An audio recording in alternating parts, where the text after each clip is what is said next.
ভাষ্য মেলে না, আমাদের সরকারের এক উপদেষ্টার সাথে আরেক উপদেষ্টার ভাষ্য মেলে না, এক উপদেষ্টার সাথে প্রেস সচিবের ভাষ্য মেলে না। এই সরকারকে আপনি বিশ্বাস করবেন কিভাবে?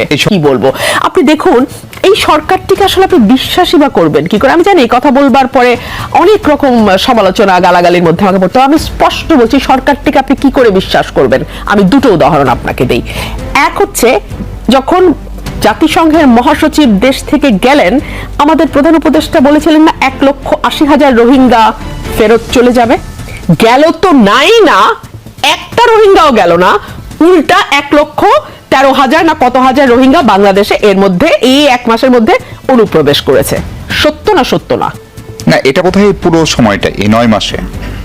আমি তো 1,80,000 পাঠানোর কথা, সে তো একটা গেলই না, এর মধ্যে আবার 1,13,000 আর 30,000, আমি এক্সাক্ট ফিগারটা ভুলে গেছি, অনুপ্রবেশ করেছে তার আমলে। সত্যি কি ঠিক কি ঠিক না?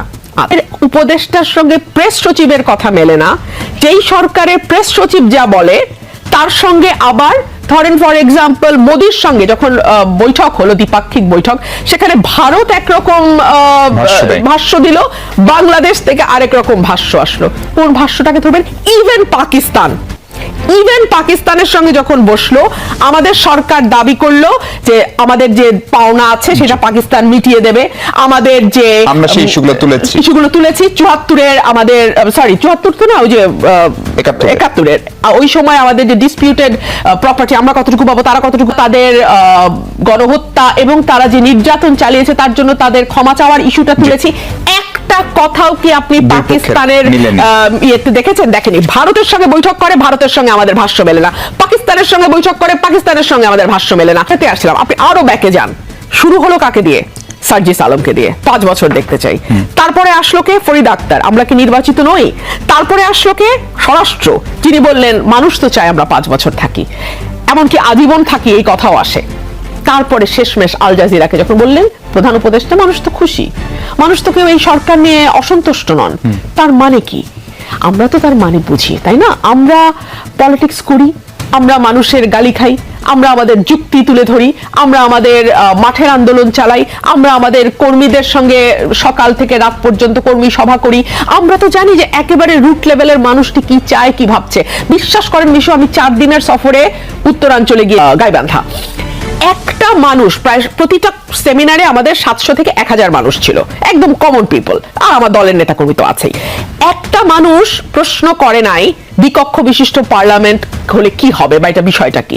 একটা মানুষ জানতে চায় না প্রধানমন্ত্রী আর রাষ্ট্রপতি ক্ষমতার ভারসাম্য, কেউ জানতে চায় না একজন ব্যক্তি বারবার প্রধানমন্ত্রী হলে সমস্যা কি। কেউ বলে নাই যে দলের প্রধান, সংসদ নেতা এবং প্রধানমন্ত্রী ভিন্ন ভিন্ন ব্যক্তি হতে হবে।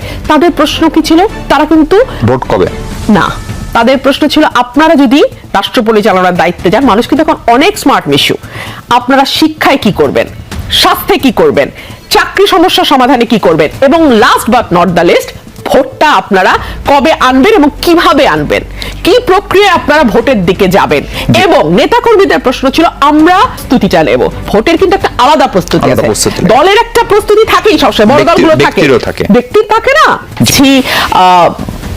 ঘরের দরজায় এসে যুদ্ধ হয়তো বা করা নাচ্ছে, আমরা দেখতে পাচ্ছি নিজেদেরকে আরেকটি দেশের ক্রীড়ানকে পরিণত করবার একটা, মানে আমি জানি না এটাকে আমি কি বলবো। আজকে 9 মাস হতে চললো, এখন পর্যন্ত কোনো দৃশ্যমান কোনো কিছু কি আসলে এসছে সামনে? উল্টো আমরা দেখতে পাচ্ছি আইন শৃঙ্খলা পরিস্থিতির নাজুক অবস্থা। আমরা এটাই হচ্ছে এখন তাদের একমাত্র পুঁজি, সরকারে যারা আছে এবং এই সরকারের ব্যাকিং এ যারা আছে, তাদের একটাই পুঁজি হচ্ছে রাজনৈতিক দলগুলোকে ট্যাগিং দিয়ে, মানে আজে বাজে কথা বলে সরিয়ে দেওয়া। কারণ তাদের তো জনভিত্তি নাই, যেটার উপরে বেস করে তারা পলিটিক্সটা করবে। অর্জনটা কি? ইলেকশন ডিলে করো, যতদিন পর্যন্ত না আরেকটা বিকল্প রাজনৈতিক দল ঘোষিত হয়, ইলেকশন করুক। আপনি আমাকে বলেন, আমাদের সরকার প্রধান বলছে কেউ তো তাদের যাওয়ার কথা বলছেন না। উনি যদি আল জাজিরা ইন্টারভিউটা দেখেন, থ্যাংক ইউ, আমি ওই জায়গাটাই আসি। মানে কি এই সংস্কার, আপনি যে প্রশ্নগুলো তুললেন এগুলো তো আসলে সংস্কারের প্রশ্ন। এই সংস্কারটা কে করবে? ধরেন বিএনপি বলছে যে নির্বাচিতরাই সংস্কার করবে, এমনকি সিপিবি বাসদের সঙ্গে যে বৈঠক, তারপরেও বেরিয়ে বলা হয়েছে যে সংস্কার বাস্তবায়নের বিষয়টি